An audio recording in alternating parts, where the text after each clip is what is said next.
The Whistling Room, extended version. I never believed in curses. I've always been a man of logic, of numbers, a systems analyst, someone who trusts data, not whispers in the dark. But after what happened to me at Ashgrove House, logic feels like a candle in a hurricane. The house came into my possession after the death of my great-uncle Edgar. He was more myth than man in our family, rarely mentioned, known only as the one who stayed behind. The property had been in our family for generations, tucked away in the Yorkshire moors, remote, wind-beaten and silent, unnaturally silent. I arrived in early October, the sky heavy with clouds and the air damp with mist. I intended to spend no more than a week, catalogue the property, assess repairs, prepare it for sale. At first glance it was better preserved than I expected. Stone walls that hadn't crumbled, thick glass windows mostly intact, and rooms filled with dust, not decay. But it was the silence that unnerved me, not the peaceful kind. The type that presses against your ears, as if something is listening back. There was one room I couldn't access.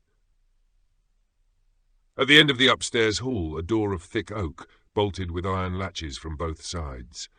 The key was found still hanging around Edgar's neck. Naturally, I unlocked it. The air that met me was heavy, unmoved by time.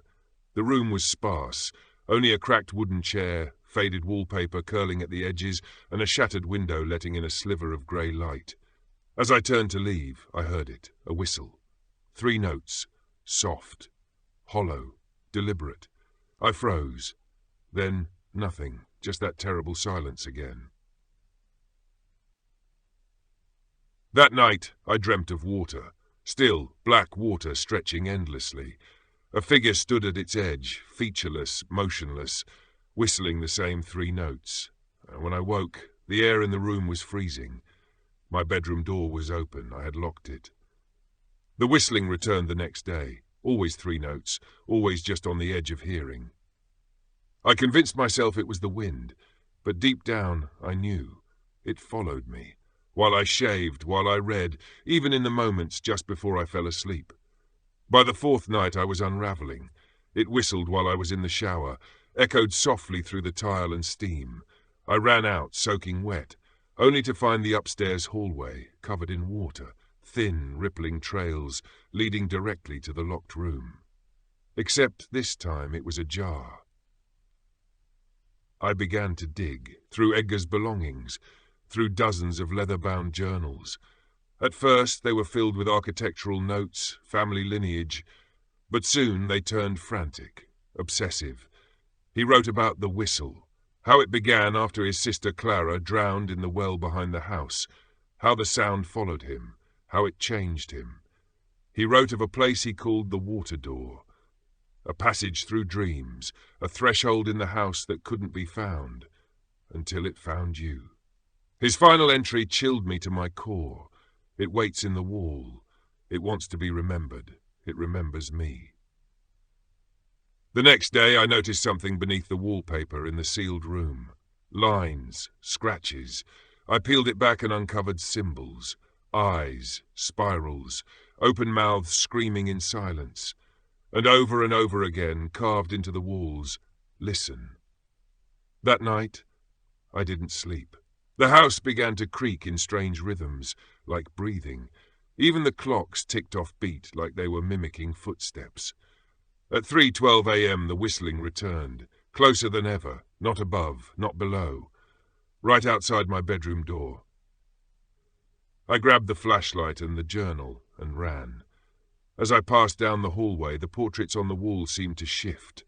Eyes wider, faces warped, silent mouths suddenly agape.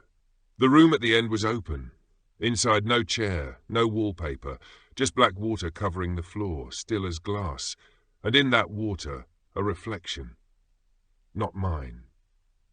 A figure began to rise, tall, faceless, skin like running ink. The air around it buzzed with tension, like the hum before a scream. It didn't speak. It whistled. 3 notes. The sound wasn't made with breath. It came from somewhere beneath hearing, like a memory being forced into your skull. I dropped the flashlight.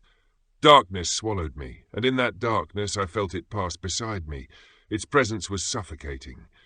Cold and old. I couldn't move, couldn't scream, only listen. I don't remember leaving the room. I woke up at dawn, lying in wet grass outside the house.